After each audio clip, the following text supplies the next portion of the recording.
Bonjour à tous, on se retrouve pour une nouvelle vidéo révision. Aujourd'hui, on va attaquer un chapitre de mathématiques, inéquation de produit et tableau des signes. J'espère que la vidéo vous plaira et je vous dis bonne vidéo. Dans un premier temps, nous verrons comment réaliser une inéquation de produit, puis nous verrons ensuite comment remplir un tableau des signes. Comment résoudre une inéquation de produit?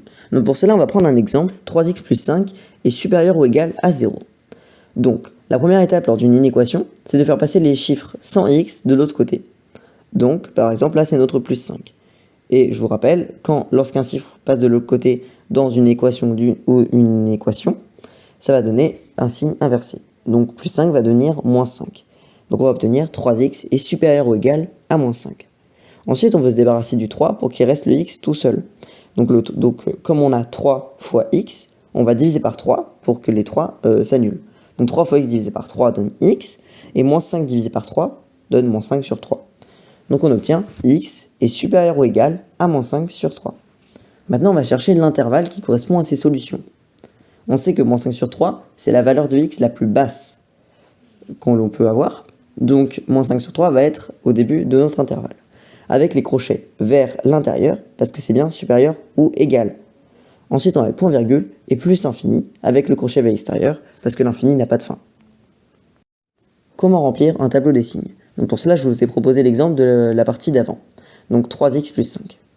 Donc tout d'abord, on va chercher la valeur de x pour que 3x plus 5 soit égal à 0. Donc pour cela, on a une formule bien spécifique, c'est moins b sur a. Donc on sait que le chiffre qui précède x, c'est a. Donc a, ce sera 3 et b, ce sera 5. Donc moins b, ce sera moins 5 et a, ce sera 3. Donc moins 5 sur 3, c'est la valeur de x lorsque 3x plus 5 est égal à 0. Ensuite, on va chercher l'ordre des signes. Donc pour connaître l'ordre des signes, on va voir la pente. Donc si la pente est positive, ça veut dire que la droite va vers le haut et donc va de moins vers plus. Si la pente est négative, ça veut dire qu'on va vers le bas et qu'on passe donc de plus vers moins. Donc là, on voit que 3 est positif, donc on va aller de moins vers plus. Et voilà, c'est la fin de cette vidéo, j'espère qu'elle vous aura été utile. N'hésitez pas à me proposer en commentaire des thèmes que vous voulez que j'aborde en vidéo. Et je vous dis à bientôt.